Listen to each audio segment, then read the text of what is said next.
اليوم نسافروا بكم لعالم التقرزيز والبخل. يا بسم الله.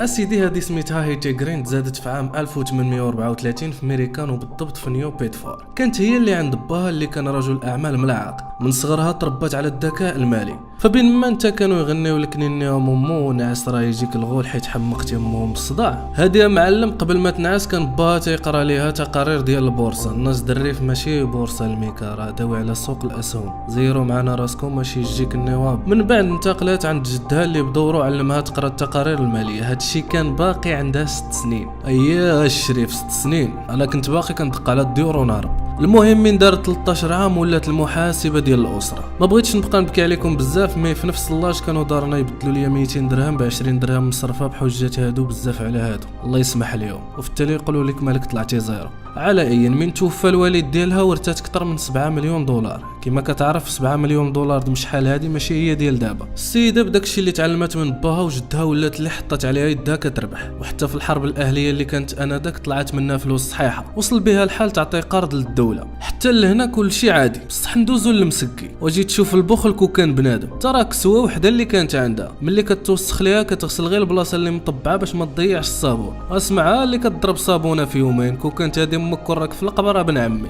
وصفي معنا نيتك عزيزي المواطن. وقالوا شهود انها بات ليله كامله كتقلب على سنتين اللي هما 2 دراهم طاحت ليها والعفو.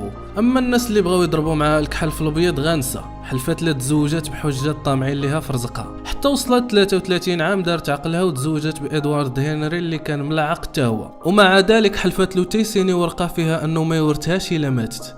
ترى ما كايناش الثقه في بنادم. ولا تفكرتي هاد الثنائي فسير الله ينعل الشيطان وزيد خلينا نكملوا هاد الكارثه البشريه. من بعد الزواج ديالها بفتره تزادوا عندها 2 وليدات بنت وولد، وندمتهم على النهار اللي شافوها فيها. ما كان لا كسوه جديده لا تدويره لا ماكله بحال عباد الله. ترى الدري تصاب في رجلو حلفات لا داوات وحتى تقطعات ليه. مع العلم الفلوس اللي كانوا عندها كيعادلوا ميزانيات ديال دول. هادشي اللي خلاها تصنف ابخل امراه في التاريخ. قليله في حقك الزين. توفت في 1916 وكان عمرها 81 عام، وبلغت الثروه ديالها 9 مليار دولار في ديك الوقت. نحركوا لكم المخيله شويه وقولوا لنا لو كانت هذه الوالده ديالك اش غدير. وما تكونش بخيل بحالها وخليه جيم وجاوبنا على السؤال سميتك.